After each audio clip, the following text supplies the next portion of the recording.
This podcast is brought to you by our supporters on Patreon. Visit patreon.com/dissectingthe80s to find out how you can get more than a dozen bonus episodes of this show, your own custom RSS feed to listen to them, and even link it to your Spotify account if that's how you get your podcasts. Once again, visit patreon.com/dissectingthe80s to get even more of this podcast.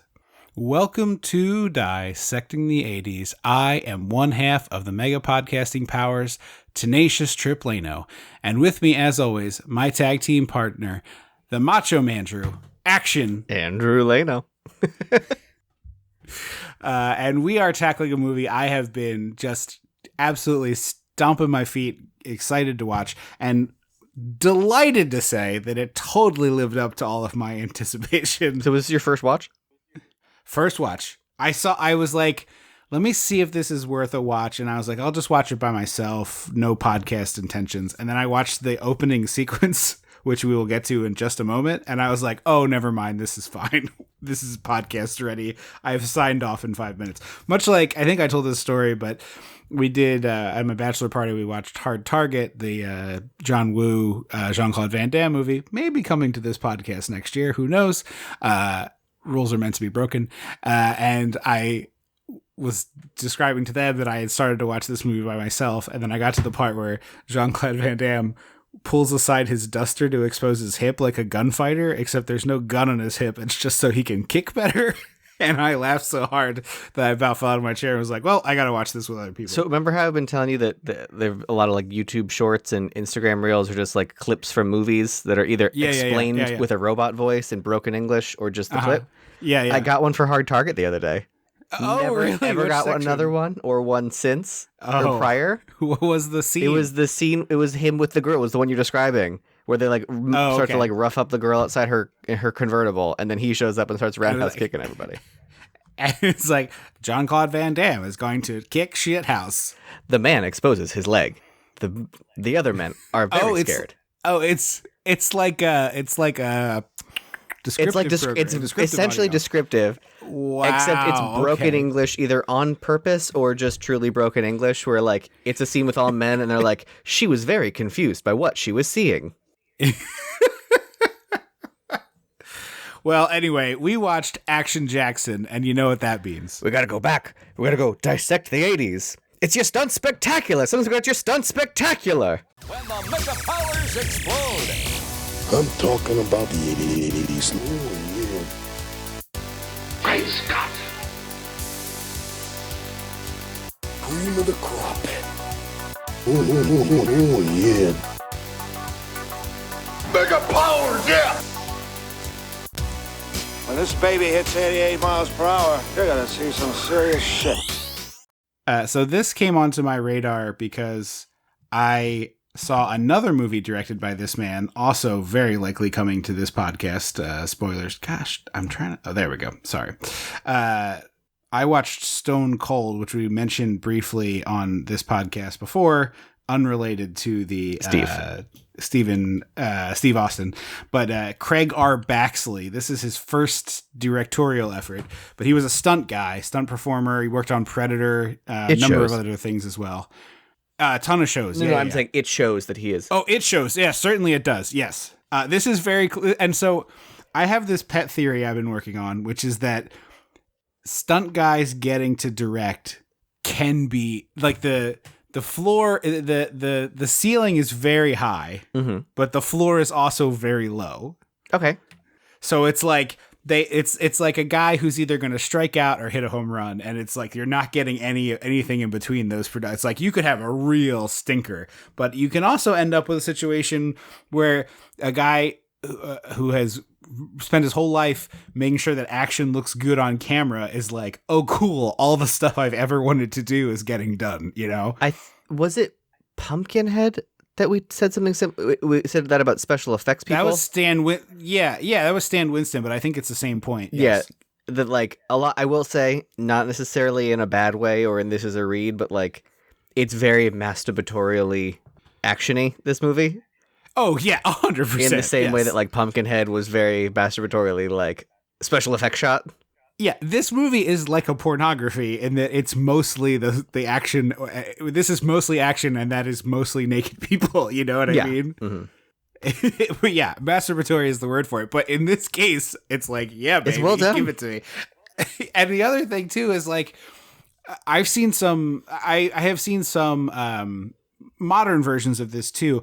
I want to say it's called Braven, which, as I'm saying that out loud, makes me think I'm an insane person. But there's a Jason Momoa action movie I saw, also directed by a stunt person, a stunt coordinator, or a stunt like I forget, pre Aquaman Momoa, like pre Game of Thrones. No, Momoa? I believe this is post Aquaman, and the guy who directed it is involved with Aquaman. Oh, so he was like that's Lynn Oding, and he did stunts on Transformers, Fast and Furious. Momoa's in the newest Furious movie.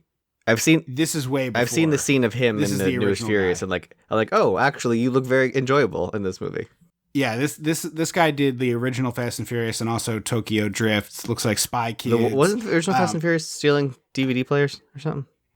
I believe they were DVD. Or was that Gone VHS. in 60 Seconds? No, I believe it was VHS combo televisions. Or was it VCR? DVD combo. DVD. It was televisions with the player built in, so it might have been. Gotcha. It might have been the. I thought it was a VCR DVD the combo. DVD player. And it looks like this is Fast and Furious, which I think is like part 5. Oh. But in any case, this is 2018, so it's like post. Yeah, so that's okay. Post Aquaman Momoa. But the guy, Lynn Oding, was a stunt coordinator who got to direct this movie, and it's not a great movie, but the action parts of it rule. And it so reminded me, and I mean this as a compliment, even though some people might not think it reminded me of movies like this, like directed DVD or directed VHS action movies that were like mostly an excuse to do cool stunts and not much else. Yeah. Which I'm fine with. Like I have no issue whatsoever. It's just crazy that this movie also happens to have like Carl Weathers and yes. Craig T. Nelson, I think, was pretty famous at the time, right? He was in a TV show. He was at least past Poltergeist. Yeah. Oh, that's right. I forgot he was. So he had a career. Leave the expelling of the ghost to the man? I don't think so.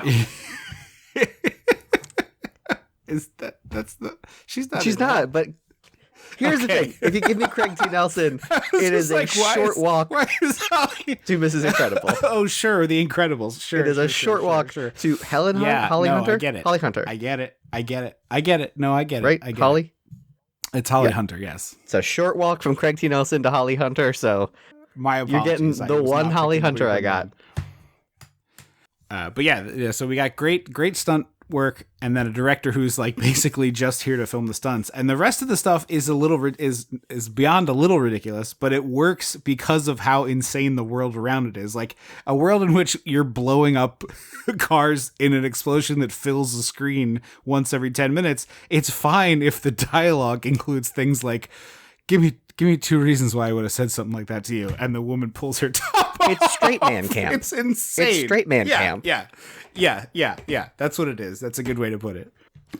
So yeah, I texted you while I was watching it, and I was like, I don't care if you like the movie or not, but I want you to know this is like a hard target. Like, go into it knowing what level it's playing. Or Sudden Death, I think the movie we've referenced.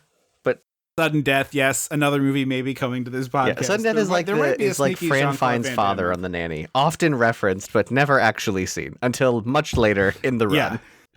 Yeah, we'll find a way. Maybe we'll do Jean-Claude Van Damme month for some reason. That's fine. January? Oh. You might have just cracked it. The problem is I need like a 3. I was hoping for like a 3 episode month. I don't know if January is a 3. We'll have to figure this out. Throwing things out there. I like it. I like what you're saying. So we start with the lady who plays the news broadcaster in Die Hard.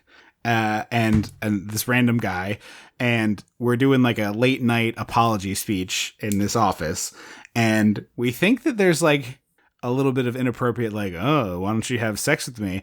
And I was like, oh, wow, this movie's getting right into it. And no, he doesn't want to have sex. He wants to watch boxing. Yeah. And he turns on this boxing match and starts like air fighting it. She's not here for it. Yeah. And then just when you're like, what the hell is this? Because they keep hearing like all of the windows skittering on yes. Yes. On the roof. Yeah. And then suddenly all the windows explode and in swipes a half a dozen, the Foot Clan, who knock the woman unconscious and then proceed to beat this man up, set him on fire, and throw him out the window. And it is just like, again, you got a stunt coordinator who's like, the thing that I am going to make sure looks best is the thing that I am an expert in. And so this beautiful dummy goes, it's a hell of a fire out the stunt. Window. It's amazing. Through a window and into like a mall food court. Yeah, like a mall fountain food court eating. I don't know. It's wild, but it's basically if the script says they're the Foot Clan, but the casting director just went, I want all the terrorists from Die Hard. Yeah, we do. When they unmask, it is just literally all. They're all the blonde one. They're all the hot blonde one. We've got fake Huey Lewis, aka the cowboy boots guy, watching the football game at the front desk. Mm-hmm. We've got ice cream cone in the back of the head from Last Action Hero. Al K, the Asian guy with the crazy beard, who is eating I think a Crunch bar in Die Hard before he gets killed. It might be a Kit Kat. I can't remember. But he has, you know what I'm talking about. He eats he has a candy bar. Probably a Crunch. And there's at least one other Die Hard stunt guy extra who is it the blonde one? We'll get to later. The guy I was talking about, Huey Lewis guy, has like the shorter blonde hair. There's the one with beautiful hair. Isn't that him? Is Carl in this? I didn't catch Carl. I mean, maybe I'm just mixing up my blondes, but okay. I clocked Huey Lewis, the shorter blonde hair guy, but not Carl and his beautiful hair. Carl with beautiful hair. But yeah, there's like a bunch of people eating an orange Julius, and all of a sudden the windows explode above them, raining glass, and a flaming man flaps into the fountain or onto the concrete. I'm not really sure which. And all of them are kind of just like they do the classic movie, like, ah! You know, but the reactions of the extras are not that big, which really killed me. No, I feel like we need to forget Chekhov's gun and instead go with 80s movies perfectly framed plate glass window. Yes. Yes. You show a perfectly framed plate glass window in your first shot. By the end of the third shot, the man has to go through it. And I was so excited to talk about this man falling down the thing on fire that I forgot to mention that this is the first of multiple times in this movie that someone gets launched, a rocket launcher shot into their chest from 9 feet away that sends them shooting out to a place. Yeah. It's absolutely incredible. It's very lovely. Oh, there's also a great, during the fight, like a knife stabbed in the hand. Oh, it's a butterfly knife. Looks fantastic. It's a fucking stupid butterfly knife. But the prop hand just looks really good. Yeah. I thought the butterfly knife budget in this gang is astronomical.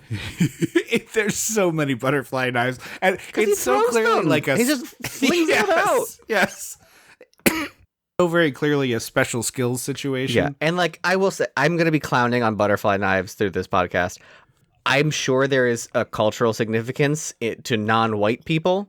The man throwing the knife is a white man, so I'm not making fun of the cultural significance that could be attached to butterfly knives. I don't know the cultural significance, so if someone does know it, feel free to hit us up on Twitter at Dissect the 80s. I know them from young dudes thinking they were cool and flipping them all over the place. Yeah. They are absolutely fun to play with. I don't know if they are. My friend had a practice one.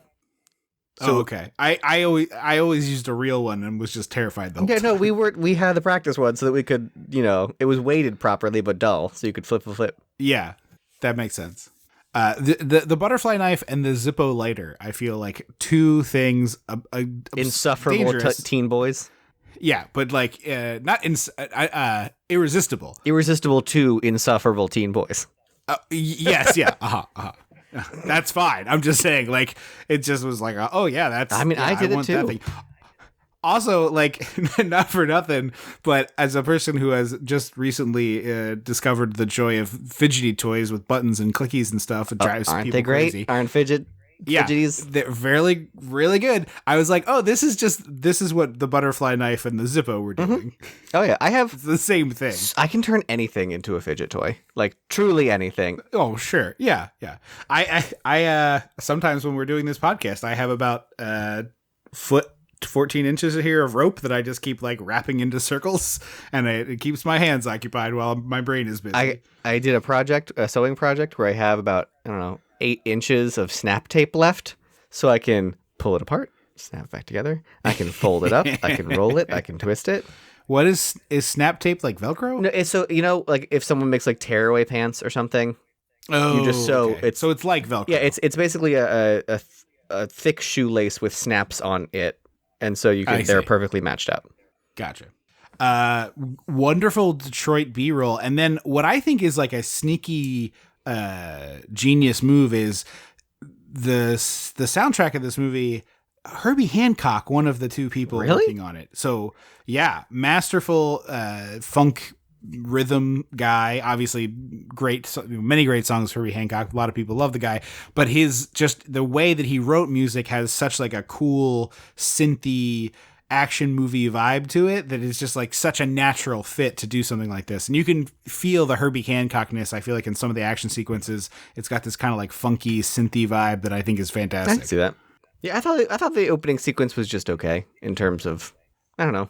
I just was like, oh, this is going to be my flavor of ridiculous. And I was like, it's time. It's time to do this on the podcast. And I think the opening sequence is the worst of the action sequences, and it's still pretty fun. Oh no, I meant this credits sequence. I thought was okay. Oh. Yeah, I mean, there are 3 sections of this movie where it's just like, shit, we got to get to 88 minutes. It's this opening sequence, which is about 120 seconds long, and it's the 2 times that Vanity sings.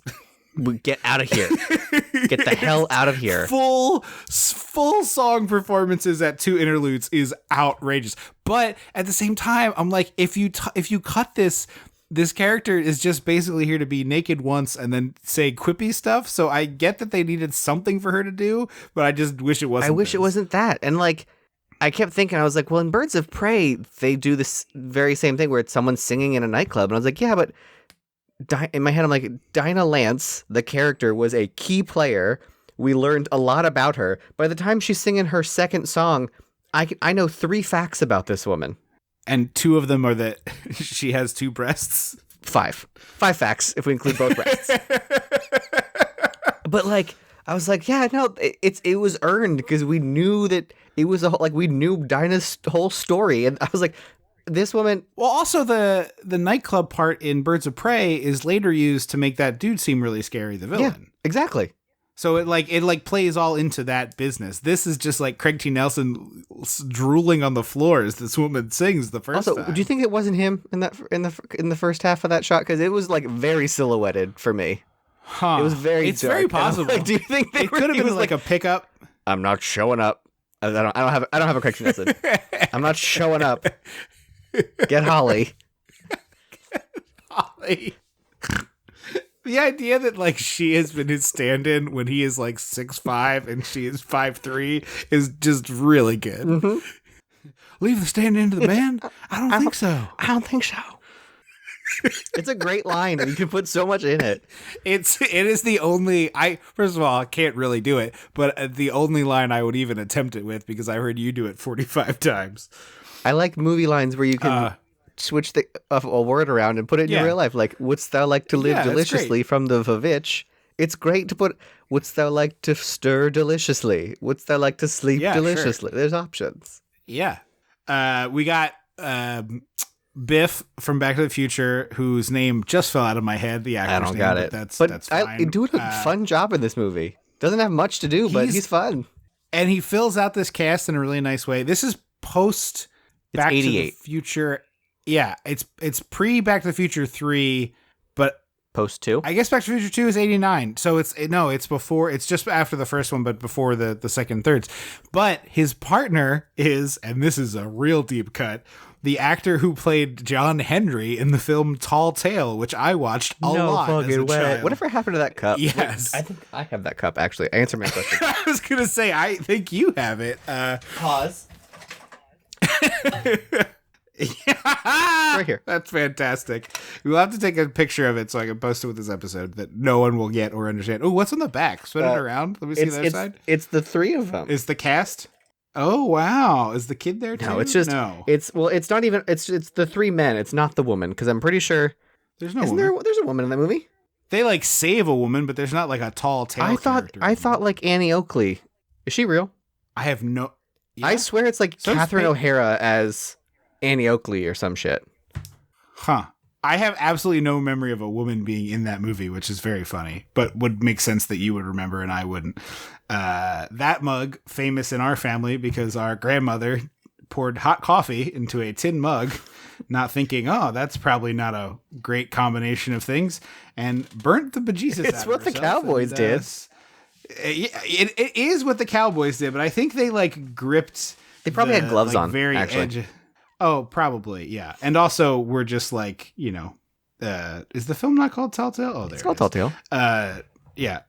No, I came in 1995 there. Yeah, it's we got your Oliver Platt as Paul Bunyan, Patrick Swayze as Pecos Bill. Swayze. And Roger Aaron Brown from this movie as John Henry, and then Nick Stahl's again. Oh, your Calamity Jane as is indeed Catherine O'Hara. I had no idea. Burgess Meredith also. No in the way! film, I wonder if that's on apparently. Disney Yeah. Plus. It should be if it isn't. Anyway, this guy I knew from. I was like, who is this guy from? And then I realized it was that movie, and I was like, wow, no one on earth is going to get this reference on the podcast. But that's Oh, fine. he also, hang on. I'm pretty sure I wrote something down else he was in that I saw. I don't have it. I'll find it. I'm sure I'll come across it. But yeah, they pop up. These two guys are sort of like the Timon and Pumbaa. Yeah, I was gonna say Rosencrantz and Guildenstern, but it's the same characters. They swing in and out. Their allegiance changes multiple times through the movie. Like they go back and forth on whether they're on Team Action Jackson or against Action Jackson, which I think is kind of a fun aspect of it. But in this particular one, they've arrested a guy who there's a stunt man who plays a woman and is like beating this kid up with his purse or with her purse. Wait, do you think it's the salon lady, or is it a stunt man? No, it's a stunt performer. It's credited as like big lady with purse. Oh, I love And her. it's, like, She's great. Jim Smith. Yeah, the salon lady Both. or this lady. Frankly, Okay. the fact that I fucking salon lady. I have I know what have you're a gonna say. 6-paragraph theme about the fucking salon lady and how it is a crime that she is only in the movie for a minute, an hour and 10 minutes in. Like, get out of here. Agreed. I was like, why has this woman not been in the whole film? What are we doing? It's such a perfect, like, you have to imagine when you're making a movie like this and you shoot that, you kind of start looking around halfway through the scene and you're like, is this really happening? Like, are we really getting something this good? Well, I wonder, like, is this real? if maybe they filmed it close to sequentially and they were like, shit, we can't go back and reshoot. It can't be that, because then she would have been part of the ending part. So I want to save some of these things for as they come up in the movie, because the excitement of them is She's so more good. fun She's as we so get into good. it. And she was Yes. in Brooklyn Nine-Nine.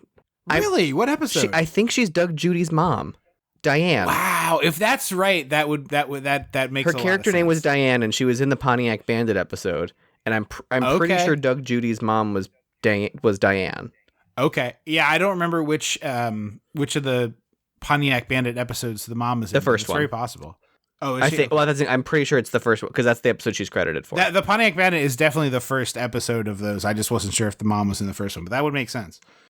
So this kid is like trying to steal a purse. The stunt performer, the very big stunt performer, beats the piss out of him with the purse, and they put the kid in the back seat. And Biff and John Henry start going like, they do the full SNL Bill Brasky, which is a reference you may or may not remember. But Wait, is that it's like- John is that Chris Farley's character? I think Farley might have been in some of them, but you never saw Bill Brasky. It was always four guys drunk at a bar telling tales about Bill Brasky and the crazy things he did. It's exactly the same bit as this, which is like, Action Jackson once killed 5 men with a paperclip. Action Jackson once took a guy's arm, bent it behind his back, and stuck it in his pants. Or stuck it down his pants so he couldn't get it back. Like whatever the insane things they say about him. Like, Action Jackson once kicked one guy into 7 other guys and they fell down like bowling pins. Like, each story getting more and more ridiculous. Yeah. And so this kid is scared completely shitless, and it leads to this incredibly good gag, which I thought was like kind of a mild chuckle the first time, and then by the time it got called back the third time, I was bellowing laughs. Brilliant. It's perfectly stupid. He we'll skip ahead and then go back, but he sees well, we'll just go through we're almost there and get to it that way. Yeah. We casually harass a sex worker, and she fights back, and I love it. Yeah, and they are doing this after they like bring the kid in, they handcuff him to the chair, and then they inexplicably unhandcuff him. I guess they're gonna like move him. Yeah. Biff starts sexually harassing this sex worker who just really wallops him in the nuts, which he sells like gangbusters. Well, he's no stranger to big broad physical comedy, and yeah, absolutely, yeah, great actor. Thomas Wilson, Thomas F. Wilson, is that his name? I think that's it. That could be. I think that's right. But he gets kicked in the nards, and the entire bullpen of cops is like, oh, like they're immediately like laughing at him. The purse snatcher kid starts running, and he, it's like havoc in the like the vaulting department. over desks and yeah, the papers going all over the place, coffee cups flying, pens and pencils, yada yada yada. He finally gets walloped to the ground, and as he gets up, he sees that it's Carl Weathers' desk, and he just faints dead away, just he goes wilts like a flower. Yes, he's so afraid of what Action Jackson is going to do to him, because they were like, well, he'll get in the interrogation booth and then you'll never know what hit you. And this poor kid is just like, oh no. And then we get our first shot of Carl Weathers, and it's just, damn, he's... Even in the shirt, you're like, wow, he looks good. Did you look up how old he is in this movie? No, how old? 40 fucking years old. Wow, he's daddy. That is a crime. That is a criminal crime. But he's got that, like, how Henry Cavill's got that very squared jaw. And like Carl Weathers has the same jaw build. He's got this, he's just classically handsome. And then he takes his shirt off. He looks like a granite statue. God damn it. Yeah, when we finally get Carl Weathers with his shirt off in the last, I don't know, half hour, I was like gobsmacked, because this is way different than most, ripped people looked back he's like then. He looks like a current Marvel. Almost on par with, I almost said, Arnold Schwarzenegger. Wow, I lost that name. Yeah. Which, like, frankly, I'm a little upset that he didn't have a blooming career as the Arnold Schwarzenegger type. The fact that there aren't 5 Action Jackson movies, each one like noticeably worse than the last, sucks. Mm-hmm. It is insane to me that is not a thing. Like, obviously this movie didn't make a ton of money, but it was like, very clearly a movie that was meant to obviously air on Cinemax. Racism, because this movie is full of black people, very clearly made with black people in mind. And so, like, no shit, the 80s white people are awful about it. But I wish they weren't, because goddamn. Yeah. It's so good. And like, I've always found Carl Weathers to have like an exuberant charm. I think his character on The Mandalorian is fun for the same reason. Is like, he's a good screen presence. I don't know if I've seen him yet. I'm like, I saw Ice Spiders in the Cave, I think was my last. I thought he was in all the seasons of Mandalorian. He only has like one episode a year. Then maybe I didn't know if he was like a huge like. No, it's like one of the classic, like, every episode of Mandalorian is like Shane rides into town, sees a problem, fixes the problem, and rides back out of town. Yeah. But yeah, you get a really great booming Carl Weathers Mando, kind of thing. Okay. Does he look? Hang on. There's only other question. Does he look like himself, or is it like? Oh yeah, I mean he looks older. And I meant more. He's not chiseled out of granite anymore. I meant more. More is he in a rubber mask or like voiceover or in a suit? Come on, You don't get Carl Weathers and go like, let me put you under the 9 pounds of makeup like W. Earl Brown. You get Carl Weathers, you're like, sir, would you put on this regal jacket with a thick collar, please? I agree, but sometimes people do bad things. He's like his character is like a reformed bad guy who now acts like royalty. I think I do remember this character now. But yeah, it is like, obviously Carl Weathers was a great foil in the 2 Rocky movies. I think Rocky feels like the best the best visual aid to when I picture Carl Weathers in the wild. Yeah. I picture his character in Rocky as like Apollo Creed. I picture Apollo Creed is him because he's like he feels very gregarious and charming and like effortless. He's doing like a Muhammad Ali character in Rocky, but Carl Weathers is so naturally charming that it just flies off the screen. Yeah. When he does that, I think his kid doesn't try. I mean, quote unquote. His Michael B. Jordan doesn't attempt to be that kind of person in Creed, does he? No. He's like got a little bit of flash, but he's not wearing James Brown's not singing. Well, I mean, he does get those trunks because that's why I cried on the airplane. Oh, that's right, recall, Senator. He does wear the trunks. Let me because Felicia. Yep, I can find that. Yep, there's that testimony. I remember this, Your Honor. Because Felicia Rashad does give him, before the big fight, the American flag trunks that, in hindsight, he died in. So maybe kind of a weird thing to wear in a boxing Also, match. in like a purely practical standpoint, there's no way that elastic is still good. No. He picks those up and then immediately goes... Maybe they were stored in like a hermetically sealed box. So she hits a button and like smoke billows out as a plexiglass case rises up. Yes. Son, I'd like to talk to you about the Apollo Creed project. The Apollo Creed initiative. Super suit. Yeah. I'm picturing Sam Jackson also in Incredibles being like, "Where's my super suit?" No, now I'm picturing it's the shot of Felicia Rashad, cut to Michael B. Jordan's reaction, cut back to Samuel L. Jackson taking off a wig as though he was Felicia Rashad the whole time. Like with the eye patch still, yeah. Definitely. The captain is from Predator. Yes, it's Bill Duke. And he looks way nerdier in this than I feel like he did in Predator, which is cool. They get him in the glasses. They get him in the sort of like not ill-fitting suit, but like a tight and not the like sexy tight way. Yeah. You know what I mean? Tight is in like, this is the suit that I've had dry cleaned too many times and now doesn't fit quite right anymore. Mm-hmm. He's got a very like nerdlinger vibe. Yes, 100%. He has the energy of like, used to be kind of an ass kicker, got promoted up the chain, now is in charge and is like, I gotta keep all these idiots in line. Mm-hmm. Yeah. The language in this movie is bonkers. And I'm not talking about like foul language. Like, of course they curse and stuff. Who cares? I don't care. But they're like describing what has happened between a man and a woman, and the one like the saltiest of the cops who later comes back and is like on Action Jackson's side, so he's fine with me, but he says maybe she was there for a protein pickup, which just like, what on earth? Like, sailors would be like, bro, ew. But not even like, ew, like what? Like, that's the phrasing you what? Ugh. Like, it's not even immediate. It's not immediately clear. It's not clever and cute. It's not rhyming. Yeah. It's not like excessively dirt. It's just like a weird thing. It's weird and nasty. Yeah, is what it is. We run down Carl Weathers' bio. We learn that Action Jackson, his first name is Jericho. Jericho. Thank you. I was like, wrestler.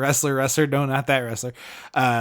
Jericho Jackson, but everyone calls him Action Jackson. He was a lieutenant, but has been busted down to sergeant because of some political stuff. He busted the son of a very rich guy in town, which I like the commentary that we're doing in this movie on that front. Also, I had to keep using Brooklyn Nine-Nine as my reference point for people's status within the... Yes. I was like, okay, so that's Captain Holt. So he's Terry. Yeah. Okay. Yeah. He was Terry in later seasons. Now he's Terry in earlier seasons. Yes. But also we find out that Action Jackson went to Harvard. Yeah. which is like wild that like obviously great. I love it, but it's like a wild detail for a guy who's just like kind of a beat cop. He's not even a detective. Well, he's above detective. Sergeants are above detectives. So I thought you could be a detective and a sergeant. I don't really know the hierarchy. At least as far as Brooklyn Nine-Nine goes, which seems to, in terms of hierarchy, seems to be a semblance of accurate. Yeah. So you have the like detectives that are on like the ground. We'll say the ground level. Technically, like a beat cop would be below that, but like detectives, and then the person in charge of managing the squad of detectives is the sergeant, and then that makes it because like Amy becomes a sergeant, and then she goes back to being a uniform. Yeah, so because I guess it's not detectives. I guess there can be a sergeant. A sergeant oversees a group of people. Like it could be beat cops, detectives, whatever, and then a lieutenant oversees all the sergeants, and then I think a captain oversees the lieutenants. That makes sense. You just would think a guy who went to Harvard would be, a different kind of cop. Yeah. So he arrested Craig T. Nelson's son. Craig T. Nelson owns a fake car company. Obviously, we're set in Detroit for a reason. Mm-hmm.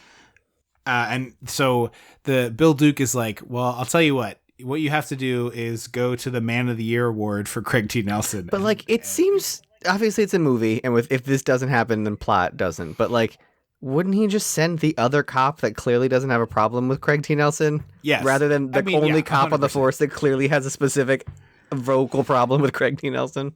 I read it as Bill Duke also hates Craig T. Nelson and wants to cause a little stink. I guess.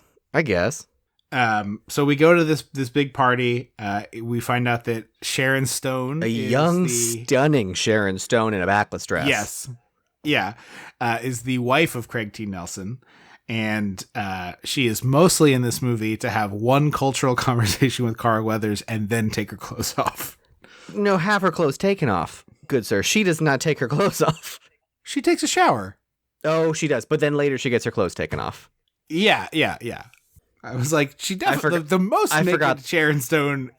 The part where you see almost all of Sharon Stone, she is by herself. I forgot about that part. Yeah. But it's like the same. It's the same backless dress that Catwoman wears in Batman Returns. In the Shrek department store ball. Yeah. And this is where Al, whose name I can't remember, his last name starts with K, the famous stunt guy who gets killed with an ice cream cone in Last Action Hero, is Craig T. Nelson's bodyguard, and he like eyeballs Action Jackson as there's a great bit where it's like he and Sharon Stone are having like a quick like cultural tete-a-tete, or is he talking to someone else where he's like dropping references to operas and stuff? I forget who it is. We get a little bit of shading of Action Jackson where he's like talking about, he's having like a conversation where he's very clearly a man of culture, and then we like cut to him talking to Sharon Stone. I think that's what it is. He's talking to like some fuddy-duddy old white guy. Yeah. And then he's talking to Sharon Stone about how much Craig T. Nelson sucks. And then smash cut to, I'd like to bring my wife up on stage. And she's like, bye. And then it's really great writing where Craig T. Nelson and Carl Weathers finally like do get face to face. And they have all of these like layered double entendre, double speak conversation where like, as the audience, because we know what's happened so far, we know what's actually what they're actually talking about. Yes, like his kid's in jail and blah blah blah. Like I helped him move. How's he doing in his new home? Like it's so well written. Yeah, and performed. Yeah, really really fun. Yeah, the two of them are great. Craig T. Nelson fully understands what he's here to do. Twirls his mustache, chews the scenery, dies in a big way. Mm-hmm. Like it's like exactly what you want out of one of these performances. And some people really get this. Some people are just okay at it. This one is stellar to me. Oh, for sure. I think it's funny to see like most of his career, like he did that sitcom Coach, obviously Poltergeist, where he's this like sort of like loving, sweet guy. And I think the stuff he does best is being just like a real scumbag bastard. Well, and Mr. Incredible. I think he's good at that. Yeah, well, that's also the Sweet Family Man thing. On that. I don't think he's bad at it, but I think he's just like such a good scumbag. It's funny that he's like plays such sweet characters. So we get some really great goonery on a boat here. That like no idea why we're on the boat, and then later we learn it's like most of the plot of this movie is Craig T. Nelson owns an auto company and keeps messing with the head of the auto workers union to give himself an advantage in negotiating and killing people who are involved in a thing that happened a while ago. Yes. That it was very nebulous, I found. Agreed. This plot of this movie is paper thin. It's just an excuse to get from good goon fights and explosions. Which brings me to this great bit of goon. Yes, one guy gets harpooned. Another guy gets a knife in the head. We're having a big. It's a fight butterfly on the knife boat. to the chest that sends him overboard. Right. I'm sorry. Forgive me. How can you forget all the butterfly knives? That just I knew it was a knife. he has to go to Costco for butterfly knives. The guy's got no. Do you remember the knife show? He's just buying them from like the knife show, like QVC. So like late at but it was not QVC. It was like late at night. It would come on some channel or another. It was clearly like paid advertisement, and it was this like really boisterous guy who I think ended up becoming an announcer. For is this like TNA the tomato wrestling. knife? He cuts the brick and then cuts the tomato.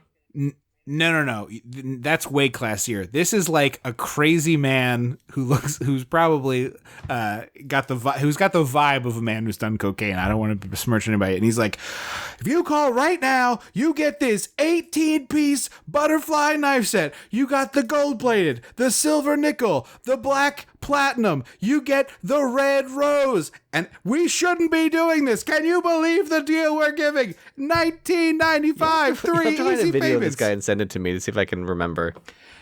If you Google crazy knife guy sales, I guarantee you it's the first result.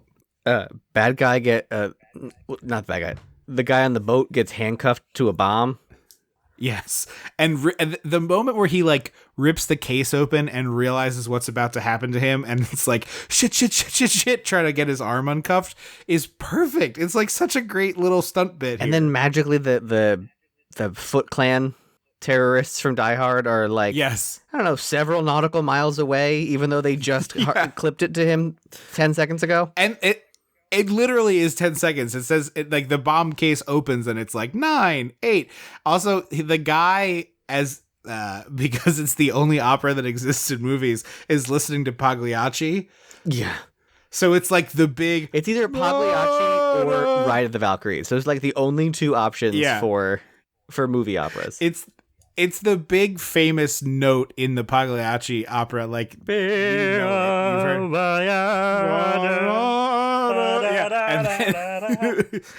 And then 5 goons in like a rubber dinghy, like a tiny rolling away speedboat from the boat. Yeah, and then it blows up like 40 feet in all directions. It is magical. It's so good. I mean, I'm assuming if there is no life in the water, but that's really bad for fish life. I would think so. Well, explosions are very bad for fish. Yeah. Oh, you're saying the real life in real life problems. Explosions are very bad for fish. Yeah. No, you're saying the movie damaged wildlife. They couldn't. A bit of both. I'm saying in movie world and in real world. I'm saying if they held that shot a little longer, you might have seen a couple fish bodies pop to the surface. Just imagining just like a. That's what happens. I know, but I'm imagining it happening in this movie. One of the Foot Clan just picks one out of the water and takes a bite, like he's a bear. I love sashimi. Here we get another stolen from Die Hard. It's Argyle, the limo driver, playing a valet. I thought he was familiar. Yeah. He only does roles where he has unusual names and drives cars. I mean, hey, make a name. Make a name for yourself. And so inside Action Jackson's apartment, we get an ad for Haley, like the comic. Halley is Haley. Okay. Auto, which is Craig T. Nelson's thing. And then we find out that the boat guy was the AWA president, which I'm guessing is probably not the real name of the Automotive Workers Association. Probably not. Something like that. But it's the union of people who work on the automobiles. So we kind of get a little bit of shading filled in on this. And then he's only in the movie for one scene, but Robert Davi, who we know from the Goonies. Jake Fratelli. He's the opera singer, actually. He is the opera singer. That's right. It's funny he's not singing Pagliacci here. Although he almost certainly is singing Pagliacci in Goonies, right? He might be. Okay. He is so good in this one scene as a guy who is absolutely at the end of his rope, like losing his mind, chewing his fingernails, Strung out. quick, strung out. And he's like completely freaking out, talking to Carl Weathers, who kind of calms him down and then leaves. And then not 8 seconds after Carl Weathers leaves, knock, knock, knock. It's the UPS. Well, I think it's like APS, but he's very clearly dressed It's like the UPS most driver. obviously not a real delivery man. Yeah. Yeah. He's got like a clipboard with a blank piece of paper on it. And he's like, hey, you got to sign for it. And it's just like, anywhere? And then he shoots him in the chest. Vanity sings, which I wrote ZZZZ. Yeah. Although it was like, she's got and the then- face of a young Halle Berry. I could see that. Like that very like I think sweet, she's pretty soft, good in this round movie. face. Yeah. I think she's pretty good in the movie. I just don't, the singing, it's just like not adding anything to this movie for me. Yeah, well, her character is written very annoyingly for the first chunk of her screen Yeah. time. Yeah, until she gets off the drugs, she's annoying, which doesn't seem like an accident. No. But also, why do villains in movies have these like Victorian ass looking syringes? They do, really. I Or think the it's like gotta the be flavor injector syringe. It is 100. I think that's actually what this prop is. A flavor injector? Yeah, because it's like so theatrically big. It looks like something like out of Reanimator. Well, that's what I'm wondering if maybe like prop syringes, because if it's for theater, they got to read to the back of the house. So like prop houses are like, we got these. It's possible, but later when Vanity is trying to do drugs in the motel building, that's a regular syringe. Oh yeah, but that's what I'm saying. Craig T. Nelson has it because he's a rich man. So like Right. rich villains Yeah. have these weird. I think you're 100% right. It's like a rich villain syringe. Here's the question I had about Craig T. Nelson, and I guess he's very rich if he owns a car company. But is he powerful enough to land a lady who looks like this? Because like she seems like she could have her pick of the rich guy litter. I mean, I think it's more, is he rich enough? Because like, if he's throwing the most money at her, she's Yeah. a business lady. Yeah. So she's a little unhappy with the amount of attention being paid to him. And she's like, you told me you were going to get me a record deal. You told me you were going to get this person to record my album, and going on and on about these things. And this is where I already made this joke, relayed this joke, but he's like, give me 2 reasons why I would have said that. And she just drops her dress. It's fantastic. I laughed so hard at it that my wife texted me and was like, what's going on? Yeah, I rolled very hard. So Action Jackson's friend, he is shot. Now Action Jackson's aware, and then Craig T sexually shoots her up, by the way. It's like a romantic gesture to get her very high on drugs. Sorry, Action Jackson the Morgue. yeah, it is strange that that is. Also, it's insane that he's cheating on Sharon Stone. I know we talk about this a lot in the movies, but it's like, this is 1988 Sharon Stone. What are we even talking about here? And she's like a sex pot in the movie. Like, she always wants to have sex with him. It's just like, I guess the variety is the key for Craig T. Nelson. But it's just like, she's into it. Yeah. She's into you. Look at you. I mean, he's not bad. He's no Carl Weathers. I mean, he's got like stringy hair and he's balding. Well, his hair's not great, but if things went differently, and yeah, obviously there would be no reason for this to happen, but there's like a world in which Craig T. Nelson could have played Hulk Hogan based on hair alone. Yeah. Why you would do that, inexplicable. But I'm just saying, it's the same hair. It is pretty similar hair. Wait, was Poltergeist the 70s? No, Poltergeist is 83. Okay, because I remember Craig T. Nelson being like fine as hell in that movie. No, he is looking good in that movie. Yeah, I agree. 85? I forget what year it is. It's an 80s movie. So Action Jackson basically is like, I have to separate Craig T. Nelson from his wife. And yes, I don't know if what he does next is part of a plan or not, because the movie's not super clear, but he just like barges into a restaurant with a bloody crime scene photo. Yeah. And he accuses Craig T. Nelson of murder with no evidence other than this photo of a crime scene. Yeah. But it works because Sharon Stone is like, well, maybe he did do this. Oh yeah, but then how is he plants this seed that then later she happens to overhear conversation from Craig T. Nelson's henchman, and it's like he doesn't know that that's going to be a thing. Yeah. So here's and again, this is purely just me spitballing. The plan seems to be, I will put this seed of doubt in her mind so that she is like vigilant for evidence of this thing that I know but can't prove. Gotcha. Okay, sure. It's not a good plan, but it is the one that works in this film. Fair. Again, the stunt guy who directed this is like, I got shit to blow up, move it along. Yeah. And all the nudity is just very like egregious and salacious. Oh yeah. Yeah, it is. It's shot like Skinamax. Yeah. With the saxophone to prove it. Oh yeah, yeah. But it's not like this. It's like you hear those horrible stories, and we've talked about this in the podcast a lot, where like someone gets coerced into doing something like this at the last minute. There is 0% chance this wasn't offered to Sharon Stone as like, mostly you get naked and then we kill you. Yeah. I was shocked when she died. I did not think that was going to happen. Yeah. No, me either. But it's just like so much of this performance is nudity. It's like it couldn't have been sprung upon her that it's just like, oh, by the way. Also, here's where we find out that Craig T. Nelson is a martial arts ace. Weird. He's like really beating this guy down. And I was like, there's this like weird thing in movies where rich guys like this are like sparring with a subordinate, which like obviously the subordinate can't really fight back. No. Like, obviously sparring isn't fighting, but there's always a point where the rich guy starts pushing it too hard. It's like, well, he can't just like come back at you with the same thing. And obviously that's like part of it for these rich asshole characters. But I don't think this guy's one of his employees because he snaps his wrist. I can't tell if Craig T. Nelson is the student or the teacher or their equals. I thought it was Craig T. Nelson getting a lesson, and then very clearly it is like Craig T. Nelson sparring and breaking this guy's wrist. I really don't know. Yeah, that's why I couldn't tell if he was maybe this guy was his teacher. Yeah. Here's the steamy shower scene.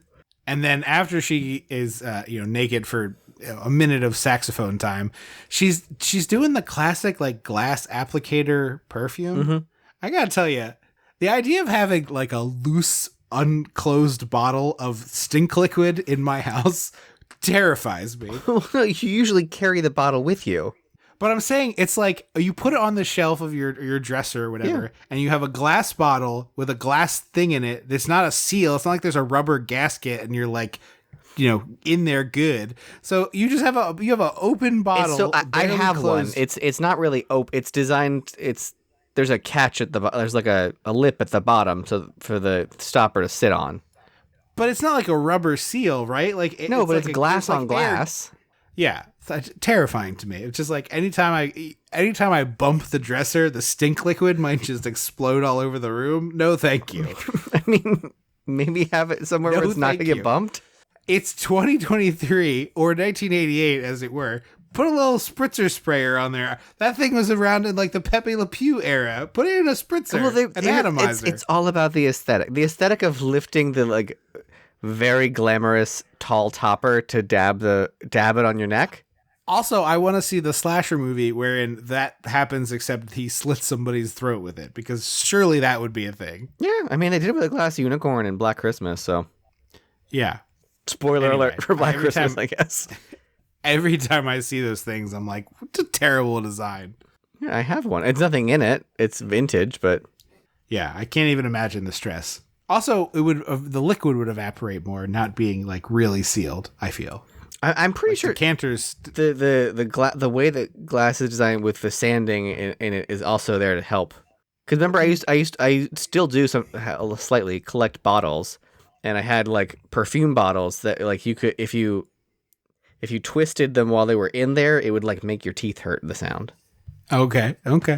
I still think that seems like a nightmare to me, but that's fine.